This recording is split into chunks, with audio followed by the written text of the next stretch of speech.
Assalamualaikum warahmatullahi wabarakatuh. Jumpa lagi dengan saya Swandi di channel Dunia Ikan Gabus.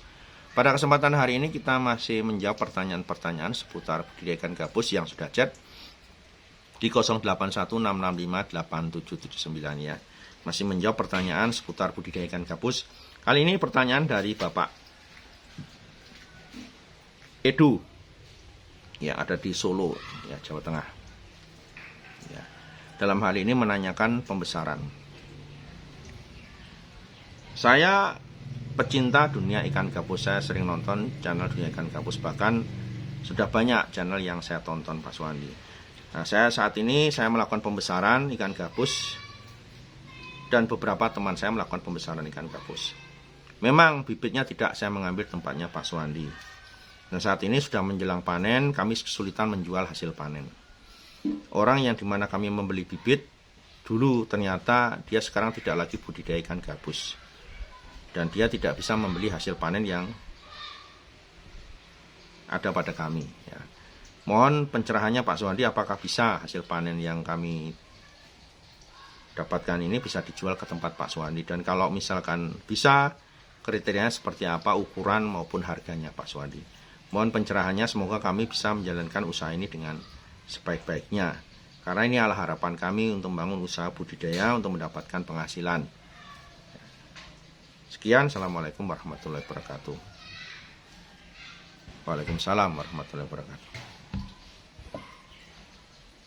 Bicara masalah pembesaran, memang kita harus jeli, harus teliti ya. Ya, jadi Pak Swandi sudah banyak membelikan gabus yang memang bibit itu bukan dari tempat Pak Swandi, karena buat saya itu tidak ada masalah, yang penting ikan. Yang penting ikannya. Tetapi kembali lagi kepada semua mitra atau siapapun yang mau melakukan budidaya ikan gabus, biar tidak merasa bingung ya. Biar berada dalam satu jalur yang jelas, berada pada satu koridor yang jelas dalam proses purna jualnya, bisa bergabung dengan kami ya, CV Mina Jaya Lestari ya, khusus usaha yang bergerak di bidang pembibitan, pembesaran, penampungan dan pengolahan ikan gabus ya. Jadi memang kalau Anda beli bibit hanya ingin mendapatkan harga murah, tetapi purna jualnya Anda bingung, Anda juga harus berpikir, menimbang-nimbang. Sekarang misalkan maaf kata ya, misalkan Anda beli bibit kepada seorang teman, di mana teman itu dia bekerja bukan sebagai pembudidaya ikan, hidup mereka bekerja menjadi buruh ataupun pekerja, karyawan, kemudian dia punya usaha pembibitan ikan gabus. Kemudian dia menjual bibit ikan gabus. Di situ kan kita sudah bisa membaca bahwa oh, kira-kira kalau saya panen ikan 1 ton, teman saya itu mau beli nggak ya?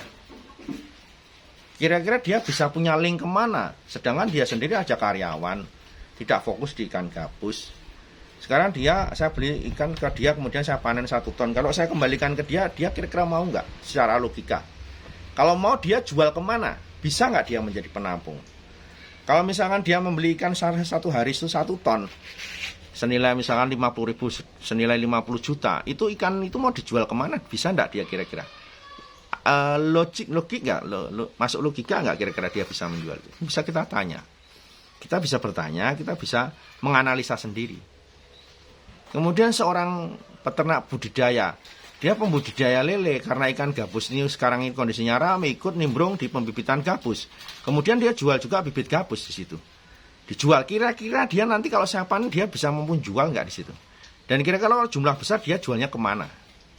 Apakah hanya dilempar ke pedagang yang lain, yang semuanya juga belum jelas gitu kan? Nah, disitulah saya harapkan semua mitra ataupun para penonton bisa menganalisa. Ya, di sini jangan hanya tergiur dengan bibit murah. Untuk apa bibit murah? Tetapi pada saat panen jualnya susah. Ingat, Pak Swandi bisa membantu, tetapi tidak semuanya, karena skala prioritas itu penting. Pak Swandi punya mitra banyak di seluruh Pulau Jawa ini yang bisa lebih diprioritaskan daripada Anda yang bukan mitra.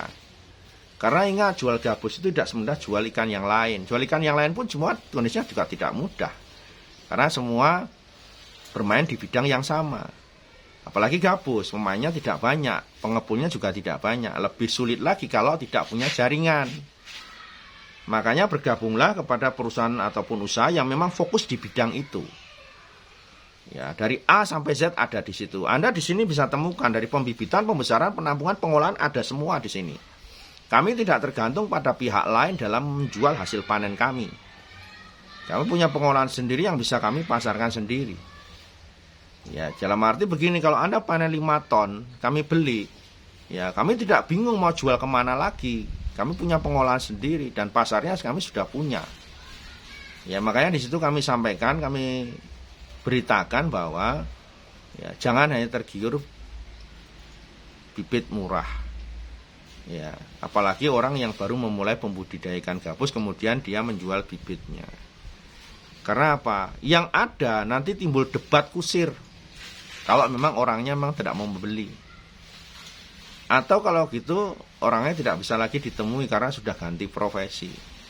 Saat gabus bibitnya rame dia ikut di situ, saat dia sudah jenuh dia akan pindah ke tempat yang lain.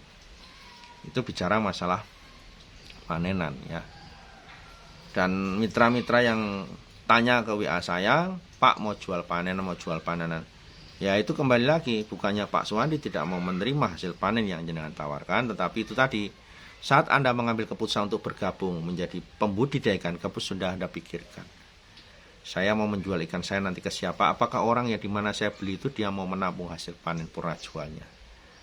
Ya, itu yang saya sampaikan dan jangan tergiur kalau memang mereka berani minta MOU ke mereka. Ya, minta MOU ke mereka. Pak, ini MOU-nya mana biar untuk nanti hasil panen saya bisa diterima. Nah, itu. Ya, seperti yang kami lakukan, ada MOU-nya. Ya, di pembenihan juga ada MOU-nya. Kalau nanti panen pasti kami beli. Itu kekuatan juga buat Anda saat Anda beli bibit dimanapun. Kalau dia tidak berani memberikan MOU kepada Anda tidak perlu membeli. Karena Anda repot sendiri nanti. Kalau Anda tebar 50.000 panen 5 ton, tidak ada kepastian pasar, juga repot. Walaupun harganya dijanjikan setinggi langit, tetapi Anda tidak bisa menjual hasil panen yang Anda miliki. Ya, oke, itu yang bisa saya sampaikan. Ya, berikutnya ke pertanyaan lanjutnya. Assalamualaikum warahmatullahi wabarakatuh. Ya, salam sukses. Luar biasa. Waduh, ini motivator ini. Salam sukses luar biasa, Pak Suwandi. Saya sering nonton channel Dunia Ikan Gabus. Saat ini saya masih bekerja. Saya hanya sering memantau channelnya. Bapak menyampaikan berbagai hal tentang budidaya ikan gabus. Yang ingin saya tanyakan untuk saat ini, apakah untuk mitra pembesaran masih ada Pak? Dan syarat untuk menjadi mitra pembesaran itu apa? Mohon penjelasannya Pak Suwandi. Untuk mitra pembesaran itu tidak ada syarat yang mengikat. Yang penting beli bibit minimal 10.000. Ya, beli bibit minimal 10.000 nanti sudah bisa ikut kemitraan pembesaran ya. Dan juga di situ yang perlu disampaikan syarat-syarat untuk bisa masuk mitra pembesaran adalah minimal 1.000 ekor tadi. Kemudian melakukan budidaya ikan gabus dengan cara yang baik, dengan cara yang kami arahkan. Termasuk pemberian pakannya, kemudian perawatannya. Ya, contoh tidak bisa memberikan makanan ikan gabus dengan makanan yang tidak baik. Misalkan diberi makanan bangkai, kemudian diberi makanan kotoran manusia, kotoran babi, kotoran hewan dan lain sebagainya tidak diperkenankan. Jadi untuk syarat ya minimal 1.000, kemudian ikuti budidaya yang baik agar nanti panennya kita beli. Ya, walaupun kemitraannya ikut kita, tetapi tidak melakukan budidaya dengan cara yang baik, itu panen nggak kita beli juga. Sudah ada beberapa yang mitranya kami yang pada saat kita datang ke lokasi, budidayanya dengan budidaya yang tidak baik, akhirnya panennya tidak saya beli. Kenapa kok tidak saya beli? Karena di kolamnya itu ada WC tongkrong. Ya, dimana kalau ikan dibudidayakan dengan diberi makanan kotoran manusia, itu sudah tidak boleh dikonsumsi oleh manusia. Itu sangat berbahaya sekali. Cukup banyak bakteri dan virus yang bisa terjangkit di situ dan tidak diperkenankan untuk dikonsumsi oleh manusia. Ya, jadi bibitnya minimal 1.000 tadi, lebih dari 1.000 juga tidak apa-apa. Kemudian cara budidayanya dengan cara yang baik. Ya, selama itu sudah memenuhi syarat, pasti nanti kalau panen tetap kita yang membeli. Ya. Jangan menggunakan cara-cara yang tidak baik, ya, karena kembali lagi pasti akan ketahuan saat melakukan budidaya dengan cara yang tidak baik.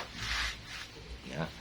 Kalau masalah kolam sih, kolamnya bisa pakai kolam beton, kolam semen ataupun kolam terpal, ya itu bebas saja kalau masalah kolam, tidak ada keharusan ya. Jadi hanya saja tadi cara budidayanya saja yang memang harus sesuai standar. Kalau makannya pelet, terus daging terus ya. Jangan dicampur dengan bangkai ataupun kotoran ya. Oke, sukses untuk semua mitra dunia ikan gabus dan sahabat dunia ikan gabus.